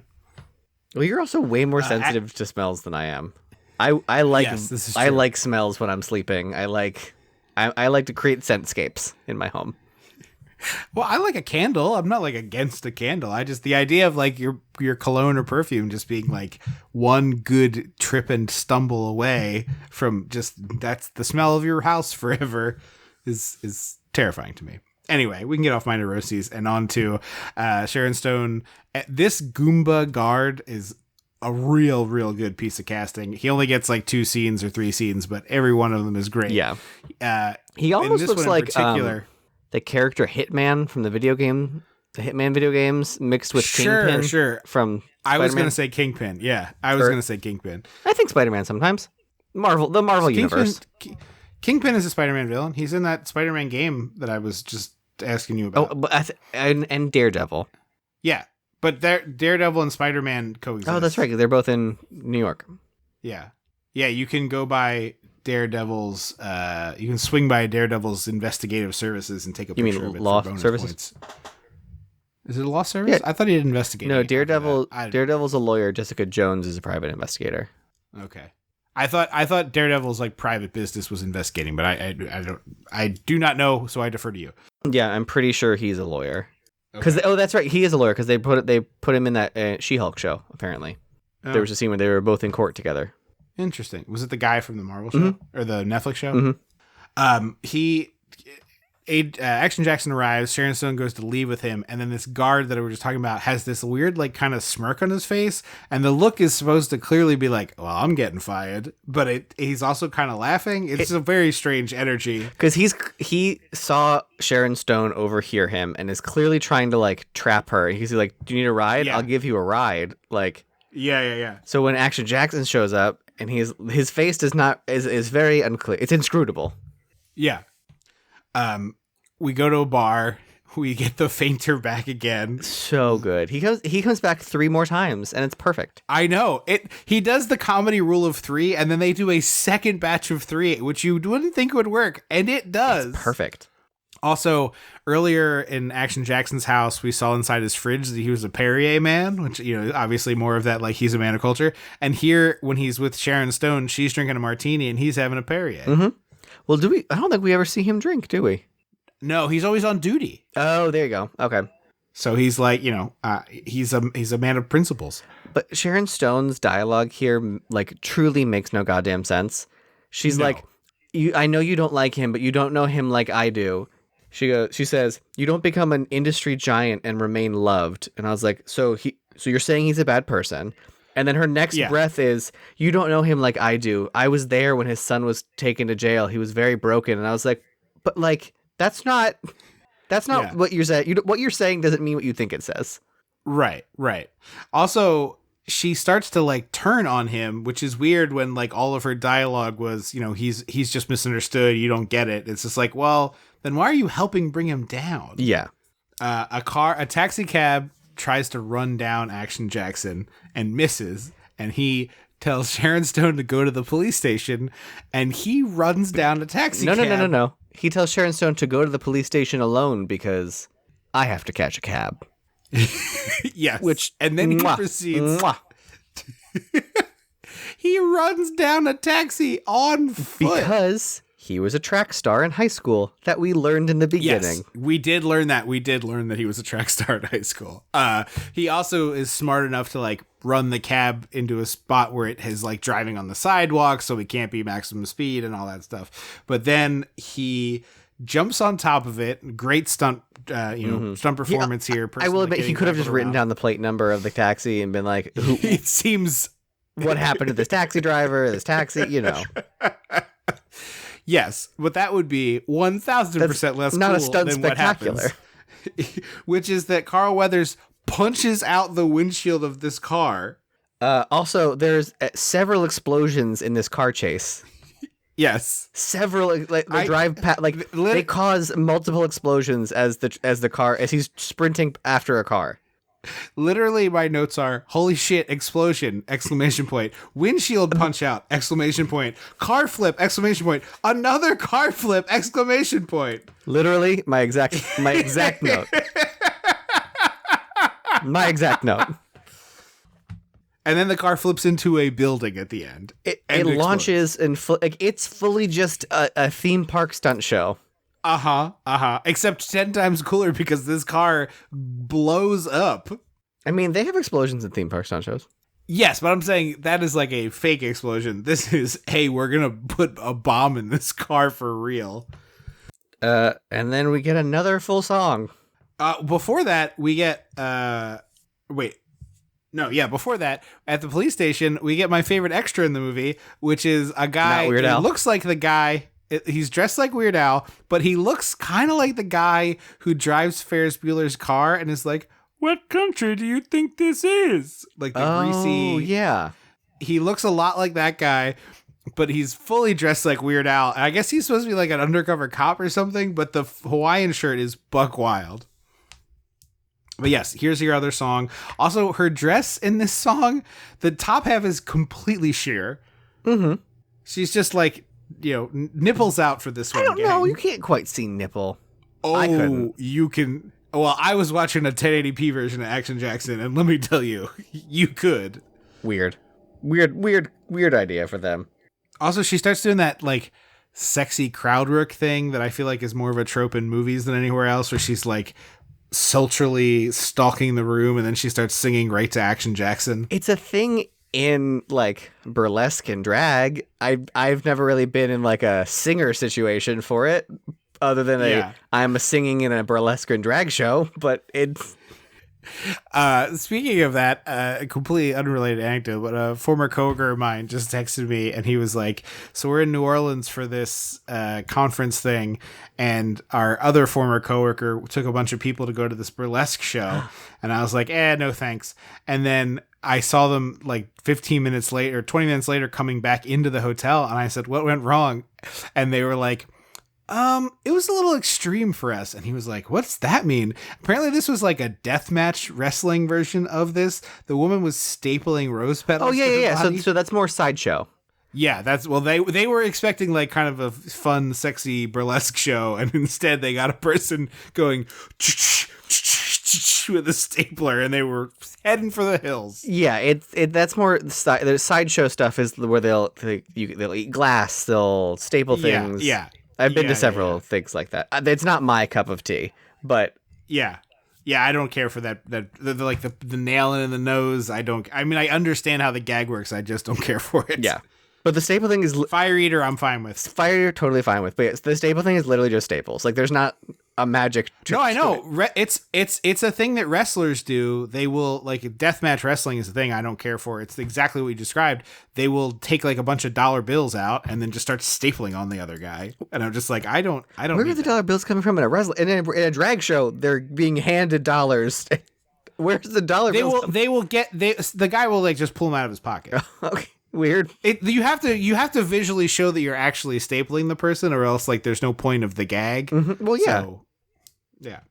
Well, that's hilarious. There's also a thing in some wrestling culture in Mexico, they throw money in the ring if the match is really good. So maybe it grew out of that. The first time. I can see that. Go ahead. I was gonna say that's hilarious that they thought they were like, we're going to a burlesque show, but yeah. They thought they were going 100 different things. Yeah. They thought they were going to like a traditional, kind of sexy burlesque show. This will be fun. Maybe some comedy numbers, This. Yeah. It was just like, oh no. Craig T. Nelson goes to his home, and I don't know if you caught this here, but like the whole house is full of steam. It honestly seems like very hazy. I was wondering if the gag was supposed to be that like Sharon Stone just forgot to turn the shower off when she went out with Action Jackson. He gets a gun from the goon we saw before, and then Sharon Stone confronts him. Not with the intention to kill Sharon Stone, clearly. No, and he tucks it in the back of his waistband, and they have this double tease where like she gives him a hug, it's and then great cinematography. Down. It is. The hand almost touches the gun, and then it doesn't, and then the second time the hand would touch the gun, except where's the gun? Bang! Craig T. Nelson just shot. Because she admitted she talked to a fucking police officer. Yes, and then he's just calmly sitting on the bed smoking a cigarette. The guy comes in, and he's like, man, the gun works, and he hands it back to him. Brilliant. 10 out of 10 writing and performance in terms of villainry. Full cold killer works business. Fine. It's great. Yeah. So we cut back to Action Jackson at the club, and here's where all of a sudden it turns into Last Night in Soho. Where like, this seemed just like a nightclub where there's a singer and a band. And then he's walking back, and like there's clearly supposed to be a man coming out of a room, like buttoning his shirt, like wink, wink. Yep. And then I was like, It's sex work. It's not like performance. It's not like a strip club, and the person was like, in the back room you can pay for extra or whatever. It's not even that business. Yeah, it's very, very interesting. This goon guy, I love this world building with him. I was very disheartened when I was like, oh well, he's done. Yeah. Just wait. Yeah. Yeah. He starts talking to this guy, and this dude is enormous. He's like the size of a doorway, and we find out that he is He looks Muslim, like so he doesn't believe it. he looks like the social worker from Lilo and Stitch, voiced by oh shit, not Mekhi Phifer, the other guy from Dawn of the Dead, Ving Rhames, voiced by Ving Rhames. Ving Rhames. Oh, okay. I have not seen Lilo and Stitch enough to know this reference. If you Google it sounds Cobra great. Bubbles, Lilo and Stitch, Okay. He is an enormous man. We found out that he is Muslim, so he doesn't believe in fighting. He's in medical doing school. this for his medical school, and then Action Jackson punches him in the gut. Nothing happens. Then there's like some more quipping. We're learning all of this like about his religion in the medical school as this is happening. Then he punches him in the face, and he still turns the other cheek. And love the like no sell, the wrestling term, just like nah, that doesn't even bother me. And then it's like beat, cut inside the dressing room. They both come crashing through the door and through the table, and that's finally what puts the guy down. Mm-hmm. And the what's the Sandy? No, that's last. Vanity is the name of the actress. I don't know the name. Well, of she did. She stopped going by Vanity when she became a born again Christian. Oh, well, she probably does not like me then. Oh, probably. She is so. That is a very funny like. I think it's so on the nose. Like my stage name was Vanity, and I'm not that anymore. Exactly. She's like so unfazed that they literally crashed through the door to her dressing room. Yes. And she's like, oh, whatever, I guess. It's very like Samantha Stevens from Sex and the City. Yeah, for sure. Yeah. And they leave. And she immediately changes gears into trying to seduce Action Jackson, who is not interested. But like, how can you blame her? Yeah, like, I mean, no. She also looks great. He's a fool. But they're like in his car driving, and he tells her his name. He said, "My friends call me Action," and she's like, "I haven't seen any action," and I was like, "Bitch, on what planet?" He just Kool-Aid Man in through the door with a guy the size of the Kool-Aid Man. Like, girl. We see a bunch of cops around Action Jackson's apartment. I don't know, me being stupid, I fully didn't realize that they were driving to Action Jackson's apartment and that Sharon Stone's body was in his apartment. Because I was like, what does it matter? Why do they think he did it? And I was like, oh, because she's in his house. Yes. And so he flips on the police scanner and gets these details and like starts to leave. And Vanity is like, don't you have rap on that thing? It's like, lady, what state? How high are you? This doesn't sound like you talk on? radio. Like, you are so far gone. Because the radio is like, we got a dead body in Action Jackson's apartment. They name her. They say it's Craig T. Nelson's wife. Yeah, we got Sharon Stone here dead in Action Jackson's apartment. Also, she's topless for no fucking reason. She wasn't topless when he shot her. Yeah. Well, it's weird. He shoots her, and then he starts looking like he's kissing her, and he looks like he's gonna start taking her clothes off. Oh, he does. Gross. And I was like, if he does like a one last time with her cooling corpse, I am gonna be out on this movie. And I do wonder if that was a scene that was filmed and cut. Yeah, maybe not a full scene, but yeah. Like more implication, because it was started to be implied. Yeah. And so, but yeah, it does suck that she is both naked and dead. Action Jackson Also, it's the most casual. It's clearly like a red dipped paintbrush. They're just like, all right, Sharon, lay down. All right. And they do like one casual swipe right between the breasts of blood. And then they're like, all right, great. Hold your breath and scene. So dumb. So they go to Vanity's place. Hang on, I wrote the character's name down. Sydney. Okay. They go to Sydney's place and she's being so annoying. Like, Kate Capshaw annoying. Kate Capshaw's character. Action Jackson. Not Kate Capshaw. Kate Capshaw's character. Action Jackson's like, don't turn the lights on. Don't turn the lights on. He's like phone, whispering and like crouching and like clearly is acting as though there's something wrong and they should be alarmed. And she's like, yes. It's like your drunk friend at the club. Mm-hmm. She's like, we should make Bagel bites. I think I got bagel bites. Flick, flick, lights, crack, clang, clang, Yes. clang, clang, clang, bridge door. I had exactly the same thought. This is like taking care of your drunk friend where you're just like, just sit. I'm going to get you. Just sit. I will make the bagel bites. Just sit down. Yes, I'll make them in the oven for you. Not the microwave, I promise. Sit down. Drink water. And so he's like, don't open this. Don't open that. Like, we got to check this, anything. There could be a bomb anywhere in this place. And she's like, what are you talking about, a bomb? And then the answering machine kicks on and explodes. So, like, that means Craig T. Nelson wanted to kill his mistress? Must be. She knew too much. But she did. That's the thing. He doesn't say he wants to kill her until much later in the movie. So, like, why was this rigged now? I don't know. It makes very little sense. It's just very cool, is the thing. It is. But I wonder if maybe, like, the bodyguard guy did it. The fake, Could the be. kingpin. It could microchipless also guy. be that. It could also be 100% that this scene was supposed to come after the one where Craig T. Nelson is like, let's kill Vanity. No way. Because that move that he says that he like when he's monologuing at the end. Oh, okay. There's no way it could do that. But Yeah. so she still is like unfazed by the explosion in her apartment, and he takes her to this motel, Hotel Hoover. Motel Hoover, with the iconic front desk. He's great. Everyone in this movie is great. He is a former boxer by the name of Kid Sable, and the voice on this actor is unbelievable. Also, this guy must be friendly with Carl Weathers. I don't know if they're friends because he is in, or maybe the relationship started there. But this guy has roles in the first 3 Rocky movies. Oh yeah, he does. Like as like Vagrant, Man on he's not bench, like man on bus. Yeah. But it's got to be just that this man's voice is amazing. It's this like incredible voice like this. It's like 3 steps away from Bobcat Goldthwait into enjoyable. I don't think I'm following what you're putting down there. Like how isn't Bobcat Goldthwait's got the annoying ass voice? Yeah. You're saying it's 3 steps from Bobcat Goldthwait into enjoyable territory. you like this. I like this voice. Okay. I was gonna be flabbergasted that you didn't, because I'm like, this guy's voice is amazing. He almost sounds like the trees in Wizard of Oz. I could see that. Or whatever the hell they say. Yeah.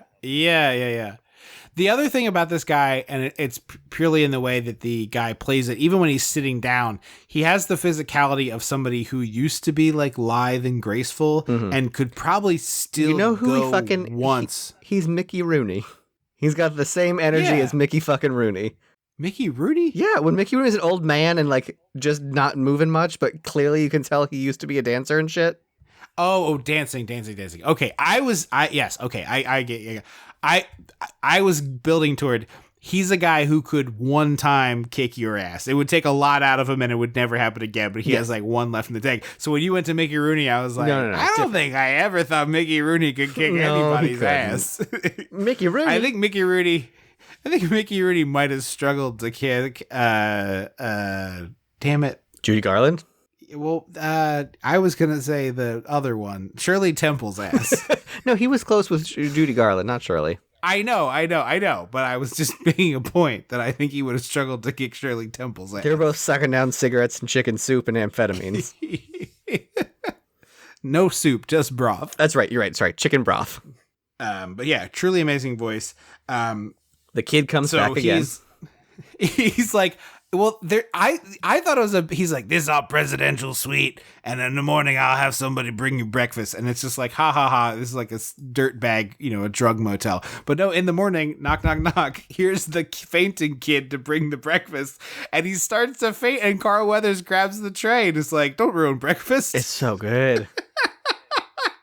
They go back out to Carl Weathers' car, and it's been stripped for parts. We get, right before that, we get one of my favorite jokes in these types of movies, which is where a woman is like, you're either, in this one, they do a twist on it. Usually it's, you must be gay because I'm so hot and you didn't try to have sex with me. And this one, it's, you must either be gay or a cop because you didn't try to have sex with me. And Carl Weathers is like, well, I'm not gay. And she's like, oh shit, you're a cop. Yeah, It's I'm a like, sex worker. Oh no. it's the most winding road to get to this information. Like, what a stupid thing.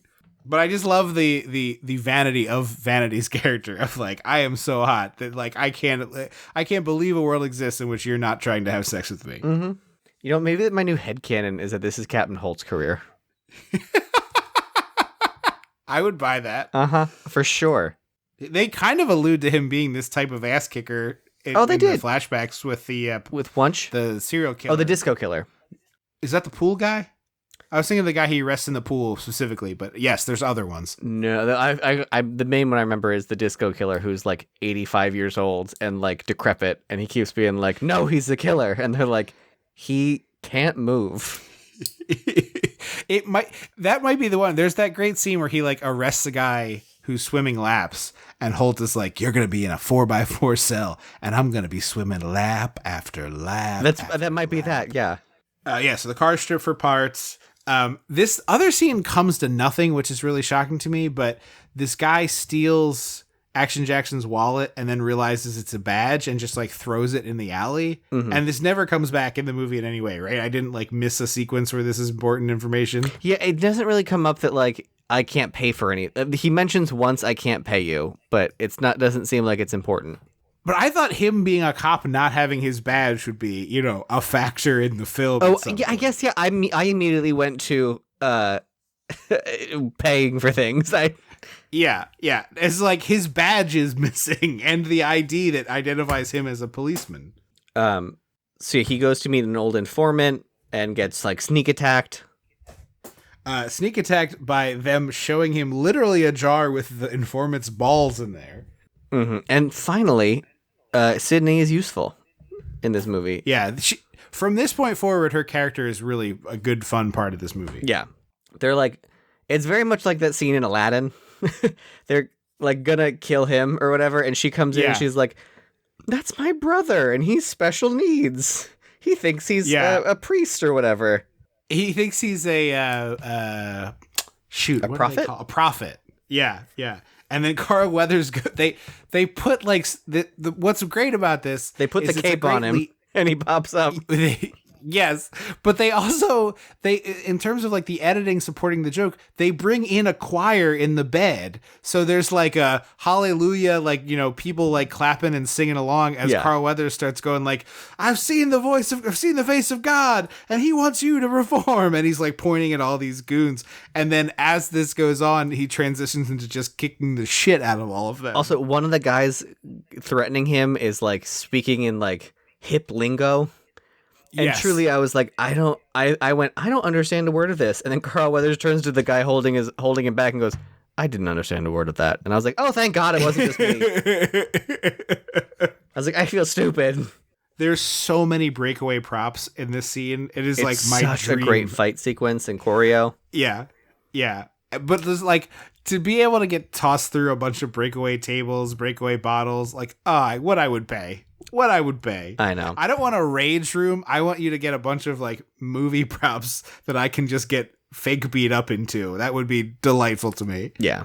Give me a 6-pack of breakaway glass bottles that me and my friends can smash over. I mean, you can buy those. Please. I honestly almost bought them for my bachelor party. I am not shocked. It was like, I literally had it in the cart, and I was like, I cannot spend almost $100 on this, but I was going to give everybody one and just have everybody stand in a circle and go around. Just hit the person to your right? Yeah, exactly. No, but I mean, I've always wanted to do that kind of stuff. I have too, and I was like very, very close to doing it. Maybe one year we'll blow some of the Patreon money, and the Christmas special will just be us hitting each other with glass bottles. No, we'll recreate scenes in which people break bottles to threaten or hit someone with a bottle. Sure, yeah, we could do that. If we get oh boy, what are you promising? If between the time this episode comes out and the end of February, if we get 5 new patrons at the $5 or more level, we'll do a video for the February episodes where we smash a bunch of fake bottles on each other's heads. Okay. So they go. I'll let you take it because this is the part you're most excited. My for. heart. So he goes back to the motel, and the clerk tells him like, I gotta save you the trip. He's dead. And then he like gives him a new informant. He says, "Go to the barbershop and ask for D." And so we cut there, and she is everything you want. She's got nails for days, perfectly done hair, a full face of makeup, the lavender like great hairdresser's outfit. coat. She's got the hot towel over Action Jackson, and she is rattling off the entire Wikipedia page for Craig T. Nelson's character and what he's been up to. It's a pure info dump, which is normally kind of tedious, but by giving it to such a dynamic character, it just makes this like really fun to watch. And I was like, where the fuck have you been hiding her? Because she should have been his like go-to informant. 100%. She should have been his like right hand, basically. Mm-hmm. And like, it's fine if you want to have like, he could have had the other informant guy, the one who was just balls in a armoire, but like, he should have been like going to her constantly. Yeah, and like, how about he has to take Trinity to this woman for like a part of the hideout, and then that house gets damaged. Yes, like Trinity's the Matrix. Trinity is the Matrix. Yeah, but like maybe they go there, and then there's an explosion at Dee's house, and Dee is giving Action Jackson all kind of shit for her house getting Dee has ruined. to give Vanity a makeover so she can hide. Sure, yeah, but like, I mean, I don't want you to lose Kid Sable, but like, my God, get this woman in more of this damn movie. Yeah, because hairdressers and know even everything. Worse, yeah, and even worse. There's one of the delightful parts of this movie is where people start reappearing who you thought were gone. The fact that she doesn't show up in the alligator wedding scene at the end drives me nuts.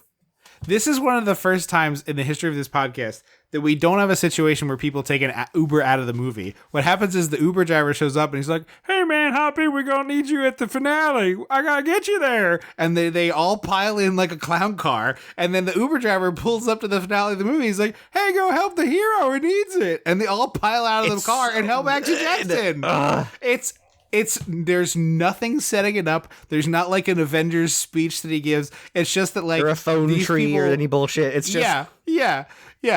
It's like these people respected this guy enough that he needed help, and they just gave it to him. It rules, and D should have been part of this. Also, D uses the word defenestrated, and then, like, that's just a word people don't use enough. Yeah, no. D should be stabbing a dude with scissors and then like running away. I need a whole movie of her. I want 6 movies of D. Where's the D franchise? Like, if the fucking Fast and the Furious did a spin-off with The Rock and Kevin Hart or whatever. Hobbs and Shaw. Where's the D? Yeah. There should be. It is a crime that there aren't 5 Action Jackson movies and that D doesn't have a successively larger part in each one of them. Mm-hmm. D plus. Yeah, exactly. Double D, and she plays her own twin sister. Like, come on. Yeah. There should be, and the other thing that pisses me off too is like, where's the like late career sad version of this? Just give me that. I'll watch Action Jackson 2 in 2023 starring 80-year-old Carl Weathers or whatever the math works out to be. Do you think it would be like him training his son or something? No, I want 75-year-old Carl Weathers running around. All these other old farts get to just Arnold run around. Schwarzenegger kind of stopped. No one else did. Sylvester Stallone put out an Expendables 4 this year. Yeah, I know, and I don't like it. I like it better when they're there, but I don't need them. I'm just, give me 75-year-old Carl Weathers being Action Jackson. I'm fine with it. He doesn't have to do quite as many physical stunts. He's 75 goddamn years old, but like maybe he's a private eye now. He's got one last case or something. Or no, you know what I want? I want Dee's beauty school where it's actually her training people how to become informants. It's like she teaches them how to do hair, but also secret lessons of like, here's how you get the information out of the client. Yeah, I'm in. Give it to me.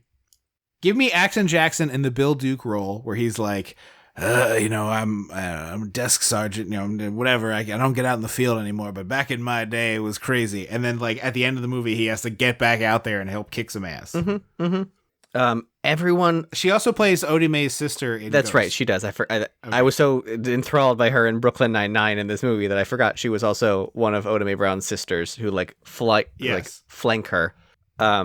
He comes back and Sydney has found drugs by someone else in the building, and I love the front desk guy being like, "Go easy on the door," and then Action Jackson destroys it on the way. And again, Action Jackson literally just shouldered his way through it, like pushed the whole door into the room, Yeah, and yeah. again, this guy's like, I can take you. I'm like, what drugs are you on, sir? Yeah. We never find out if this is like a fake movie drug They say or if it's smack. just like... Isn't? Oh, okay. That's heroin. isn't it? Yeah, I think so. I think, yeah. That's one of them missed shooting that. drugs. Yeah. I don't know anything about those. Well, maybe can you snort? It could be a snorting drug, maybe. I don't know. I think people do in other movies snort heroin. But most of them do the shooting. I think I've seen the spoon and the shooting up. Yeah, more than that. Yeah. Yeah. I don't know. Heroin terrifies me. I don't want anything to do with cocaine, but heroin I would be like, I gotta go, bye, and jump out a window. Yeah. So they have this great fight, and while they're fighting, Vanity keeps being like, he's gonna kick your ass. You're an idiot. Don't fight back. Just lay down and let him arrest you. And then Action Jackson ends up grabbing the syringe that was stuck in the wall and jamming it into his shoulder, which I didn't think that was how these worked. And the guy starts laughing, so I thought he was going to be like, ha ha ha, you shot it in the muscle. But no, he just like slumps But because over. also, well, I mean, even if it's not into the muscle, it's still a drug in your body. Like, So I have seen other drug movies where people miss the vein and nothing happens. I would think putting it in your muscle's still not good. Like, the muscle's going to go dead. But it doesn't get you high. It doesn't, No, it doesn't I get mean, you high. yeah, but it's not good for you. But the real delight of this is that after he shoots him up and we get Biff and John Henry down finding Action Jackson's car, they do a dummy toss where Action Jackson throws this man Across the alley. out one window and through another across the alley. It's magical. Brilliant. And then the Goon Squad cops start running to arrest them, and Action Jackson and Vanity jump out the window onto the car roof. And there's only 20 minutes left in this movie. Which a lot happens. It's the by alligator way. wedding scene. Yeah, yes. That's not on the Patreon. That's available to the public. Alligators on the regular website. Yeah, regular episode. Yeah. So they steal the cop car, and then there's a really great moment where Biff pulls this woman over in a Volkswagen Bug, and he's like, "We're commandeering your car in the name of the police," and she goes, "The hell you are," and stomps on the accelerator and roars away. Which is almost what happened when Brooklyn Nine-Nine crossed over with New Girl. Oh yeah, Andy Samberg tried to commandeer Zoe Deschanel's car. She was like, "Name one law if you're a cop." I forgot about that. And they had what's his face, the football player on there. It was just in bottoms, and everybody thought he was great. Oh yeah, I haven't seen Bottoms yet, but I want to. So they lure another informant, or is it an informant? They lure someone. This guy.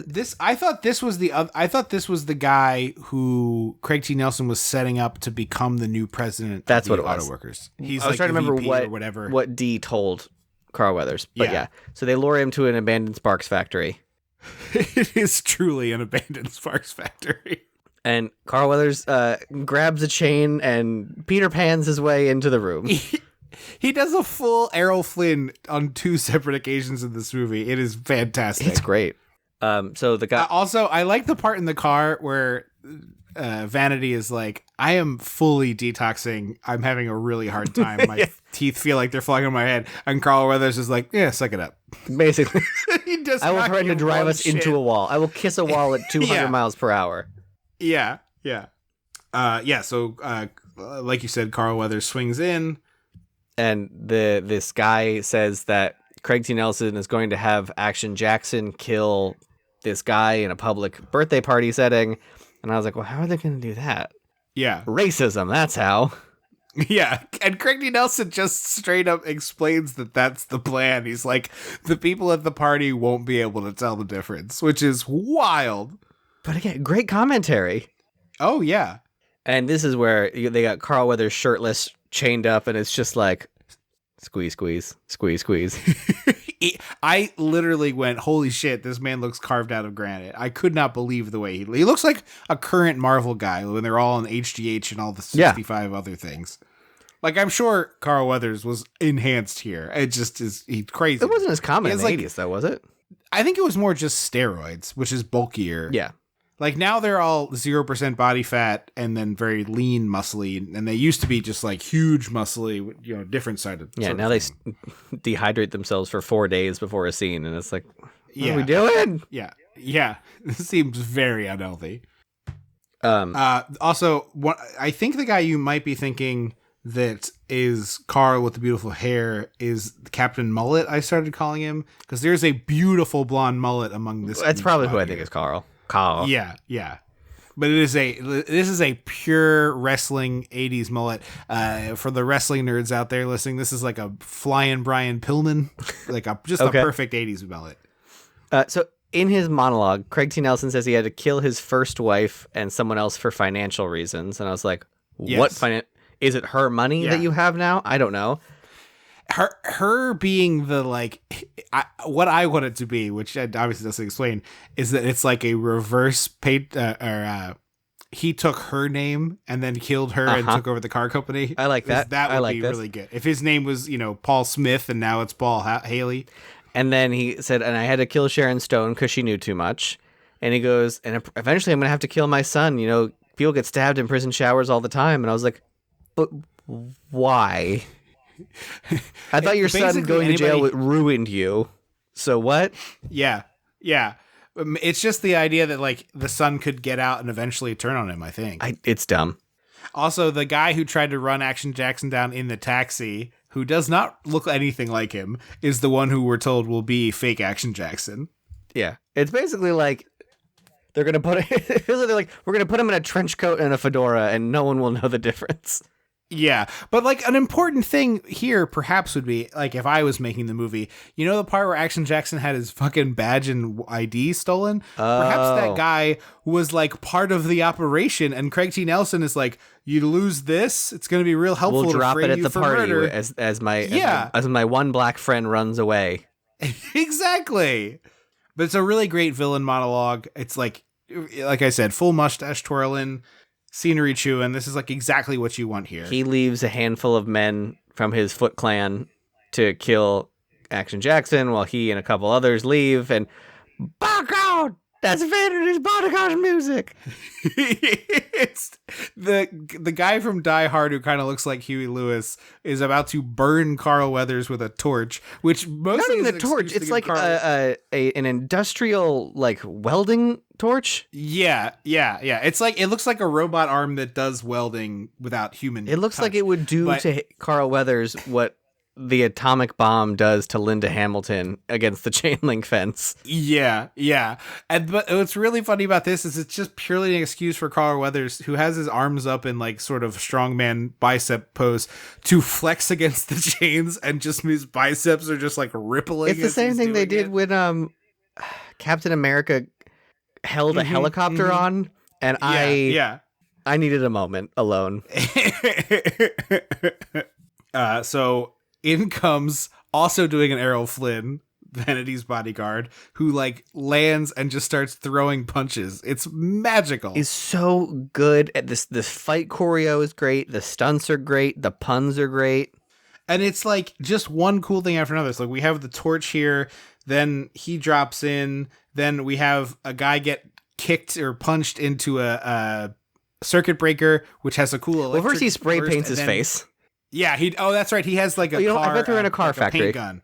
It is a car factory. I said Sparks Factory, not thinking, but I was like, it's a car factory. Yeah. I mean, it is a spark factory, but it is definitely a former auto plant. But the guy gets sprayed in the face and then electrocuted, and then body bursts into flames, and then another guy gets set on fire with a flamethrower from that, because he was holding a gas can. Like an idiot. And then the it's oh, that was cool. Oh, that was cooler. Oh, just wait, because here comes the grenade launcher that Carl Weathers took from fake Huey Lewis, and it's our second man hit with grenade launcher in the film. He said, because originally this guy was like, we're going to have a barbecue, implying they're going to burn Carl Weathers. And he goes, barbecue, huh? How do you like your ribs? And then he blows him up. He shoots him with the grenade. It's so good. So we smash cut to the attempted birthday party murder, and all of Action Jackson's friends are here except D. Mm-hmm. The fainter is back. The kid, the front desk Sable. Kid Sable is there.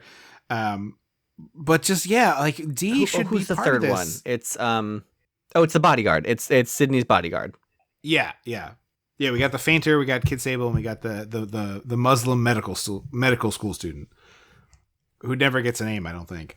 Bodyguard. Yeah. So we see the sniper in the tree, and we're getting like all these speeches. And I notice at this point, like so many of these people in the movie talk like people who are in a commercial to stop smoking cigarettes. That's just like, I used to be able to talk and sing so beautifully, but now this is what I sound like. And I just was like, what's happening in this place? Or they talk like they're in Dynasty. This woman runs up to Yeah. Craig T. Nelson and is like, how awful. There was no one there to park my car when I arrived. how unseemly. Way to Yeah, park yeah, our own unseemly. vehicle. So we got the sniper in the tree. Action Jackson Errol Flynn's him on a string of Christmas swings in on a swing. Errol Flynn swings in on a string of Christmas lights, kicks him out of the tree onto a spiked fence. And there's some excellent Foley work. There's not been a lot of great, Yeah. notable Foley work in this movie. And then all of a sudden at the end, the guy falls out of the tree. You hear thud and then. And I was like, It's real What? salty. And then the guy like grabs at Carl Weathers, who just kind of gives him like a come on and like shakes it you're off. dead. Kid Sable has this great move where he's like I said, he can go once if he has to, because Kid Sable obviously was not as big as this man is when he was a boxer, but he does like fast feet, punches a guy, the guy pulls out of a gun, we hear the gunshot, and then he turns around and another guy is like, hey, aren't you Kid Sable? Yeah, I think it's the other detective guy. Yeah, the one who's been like sort of on Action Jackson's side but chasing him down. And then the butterfly knife guy throws a butterfly knife at a rich man who says, hey, Craig T. Nelson just did this, and then gets stabbed in his own throat with his own butterfly knife by the bodyguard. And then the bodyguard looks at Fainty Kid and goes, hope this shows you crime doesn't pay. It's so good. Action Jackson gets in the car, and I was like, oh shit, he's gonna drive in the house. And then I remember You think he's going to drive in the house, but it's so much more. Well, I gotta tell you, I felt very proud of myself here because I was like, this house has enormously wide staircases. Are they gonna? And then we hear, tires squealing, jamming the front door, and then, oh, this car's exactly the size to drive up the steps of this. Through the house, through the ballroom, up the stairs, across the landing, into the bedroom. Onto the second floor and into the bedroom. It is masterful. I've never seen anyone do that ever in an action movie of any type. He also kills the bald-headed bodyguard of Craig T. Nelson. Yes. Crushes he him gets with a the car. good death. Yeah, he gets a pretty good Because death. again, with blood he out of starts his mouth. firing a gun, and I was like, if this dude drove a car into a house, Yeah. do you really think your gun is going to stop anything here? I guess you have to hope that you can like kill him and then jump out of the way of the car as it smashes into the wall, but it's a bad plan. It's a bad plan. I just think back to Michael Caine and Austin Powers. Like, why don't you just lay down on the floor and Yes. we'll finish this later. I Yeah. don't even have a name tag. You're a faceless goon. So we go upstairs. We have a full hand-to-hand fight with It's Craig dumb. T. Nelson. They both throw their guns down, and I was like, Craig T. Nelson, Carl Weathers, just shoot him. Yeah.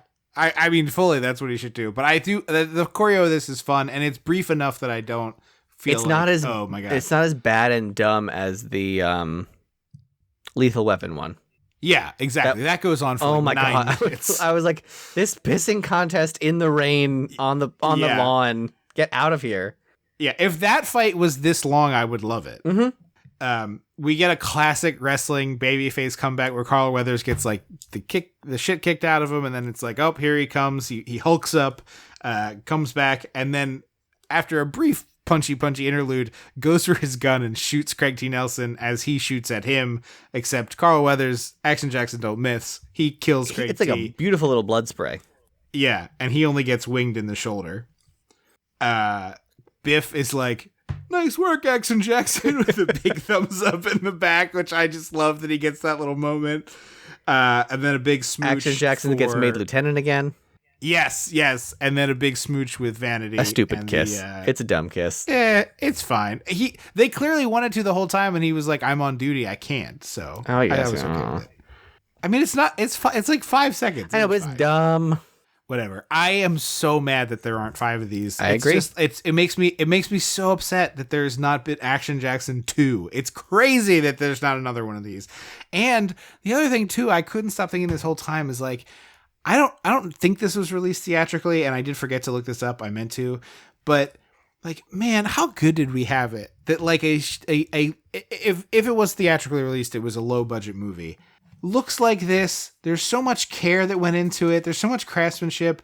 There's all these incredible bombs. Like, things get blown up. Real cars get blown up. The fights look good. You can see what the hell is happening on screen. It's just freaking masterful. It's just like, yeah, it's schlocky and stupid, right? Like, I'm not suggesting this movie is like, no, it's not high incredible. Art. No, but it is a masterpiece of this genre to me. I mean, it's exactly what you want out of this type of movie. I would agree with that. It's just bonkers to me.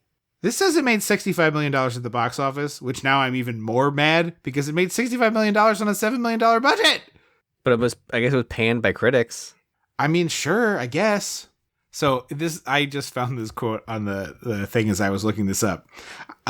The creation came about, I was doing Predator, and I was talking to Joel Silver, who loved blaxploitation movies, and Joel said to me, Joel Silver's a big producer, for those who don't know, he said, well, why don't you put something together? So during the time of shooting Predator in Puerto Vallarta, I created this story and came up with this guy, or at least the title, Action Jackson, and then Joel found a writer who wrote the screenplay, and that was it. We got it made. Damn.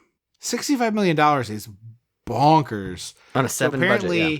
This says... Oh, okay. Carl Weathers explains this.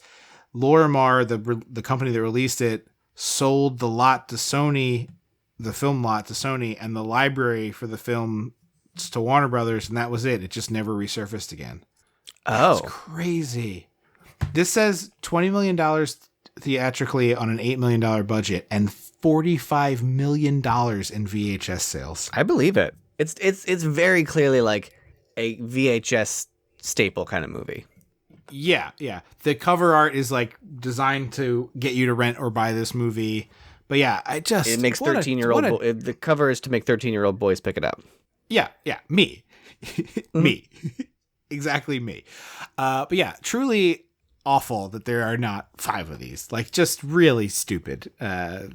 Hollywood is a dumb system often, as we see continuing to this. Continually, yeah. But yeah, this is a huge thumbs up to me. I think I gave this 4.5. Yeah, always fuck you, Zaslav. I think I gave this 4.5 on Letterboxd, but like I said, you sounds like you agree with me. Yeah, this is a masterpiece of this schlock genre. If you like this style of movie, you will love this. Yeah, exactly. And you know immediately if this is the kind of thing you like or not. And it's fine if you don't like it. Truly, I think this just turn it on. And if by the time the credits start rolling, it doesn't feel like it's for you. Yeah. The rest of the movie is just more of that. So like, yeah, exactly. Yes. If the first 4 minutes are bad, you don't like it. That's fine. Just turn it off. This is truly a movie that's like, hey, we made Doritos. So if you like Doritos, here's a grand family size. Here's a Costco bag of Doritos. Yeah. You either want to eat that or you don't. But this is what we made. So here. But yeah, I loved this. I cannot wait to watch this again with friends. Yeah, this is definitely. I immediately texted former guest of the show, my buddy Chris, being like, "Have you ever seen this? Because this is like a perfect bad movie night schlock movie. So we're gonna have to revisit this. I think I'll be revisiting this in the next 6 months, almost for sure. But I just really could not get enough of this. Full-throated fun all the way through, and hopefully we will figure out how to get some schlock, a schlock month going on the pod. We could always do Schlocktober, but we like Spooktacular. Maybe it'll be Schlocktember. Well, then we get another option. Because I feel like I want to do Stone Cold, which is the other one from this director that rules, and then that one has Lance Henriksen as the bad guy, and then we should do Hard Target and Sudden Death. I feel like Sudden Death for sure. Yeah, I will absolutely get that in there for you to make the month a little more palatable. Thank you. Although Hard Target, I feel like you enjoyed. Hard Target was fine. Yeah, so whatever. We'll have fun with it. But anyway, thank you so very much for listening to the show. Check us out on Facebook or at Dissect the 80s on Twitter.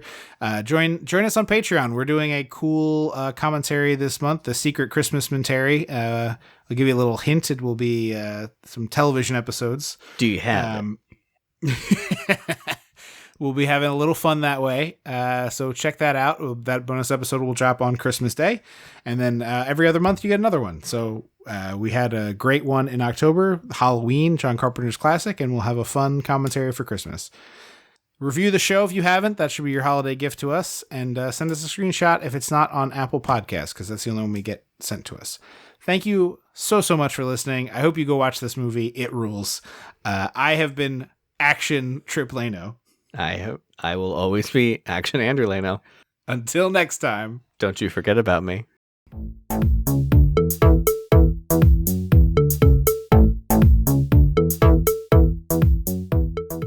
Dissecting the 80s is a Chum Some of This production.